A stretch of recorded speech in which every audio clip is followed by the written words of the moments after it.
ചൂടുകാലം തീരുന്നതിന് മുന്നേ റെക്കോർഡ് ചെയ്ത് വെച്ചിരുന്ന ഒരു വീഡിയോ ആണ് ഇത്. അരുൺ ഐസ്ക്രീംസ് എവിടെ കിട്ടുമെന്ന് തപ്പി നടന്ന് വാങ്ങിച്ചതാണ് കേട്ടോ.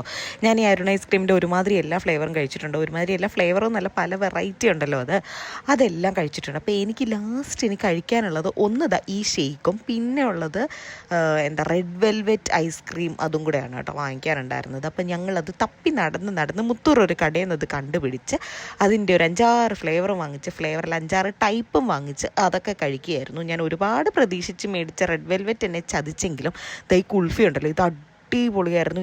എനിക്കൊരു 2-3 പ്രാവശ്യം കൂടി ഇത് മാത്രം വാങ്ങിച്ച് കഴിക്കണമെന്ന് തന്നെ ആഗ്രഹമുണ്ട്. അപ്പോൾ ഇതൊക്കെ വാങ്ങിച്ചെങ്കിൽ നമ്മൾ ജാനിക്കുട്ടിന് വാനില മാത്രമേ കൊടുക്കാറുള്ളൂ. അതുകൊണ്ട് തന്നെ അവിടെ അതില്ലായിരുന്നതുകൊണ്ട് നമ്മളൊരു ബോൾ ഐസ്ക്രീം മേടിച്ച് അഡ്ജസ്റ്റ് ചെയ്ത് കേട്ടോ. നമ്മളിതൊക്കെ കഴിക്കുമെങ്കിലും കുഞ്ഞുങ്ങൾക്ക് കൊടുക്കാൻ ഇത് അത്ര ഹെൽത്തി ആണെന്ന് എനിക്ക് തോന്നുന്നില്ല. അതുകൊണ്ട് തന്നെ കുഞ്ഞിന് അതൊന്നും കൊടുക്കത്തില്ല. കുഞ്ഞിന് വാനില ഫ്ലേവർ മാത്രമാണ് വാങ്ങിച്ചു കൊടുക്കുക. ഞങ്ങളിങ്ങനെ പല വെറൈറ്റി മേടിച്ച് കുഞ്ഞ് കാണാതെ അറിയാതെയൊക്കെ കഴിയും കേട്ടോ. ഇതായിരുന്നു ആ ഒരു റെഡ് വെൽവെറ്റ്. ഇതെനിക്ക് തീരെ അങ്ങോട്ട് ഇഷ്ടപ്പെട്ടില്ല. എന്താണെന്ന് അറിയത്തില്ല, ആകെപ്പാടെ വായിലൊക്കെ ഒട്ടുന്നുണ്ടായിരുന്നു.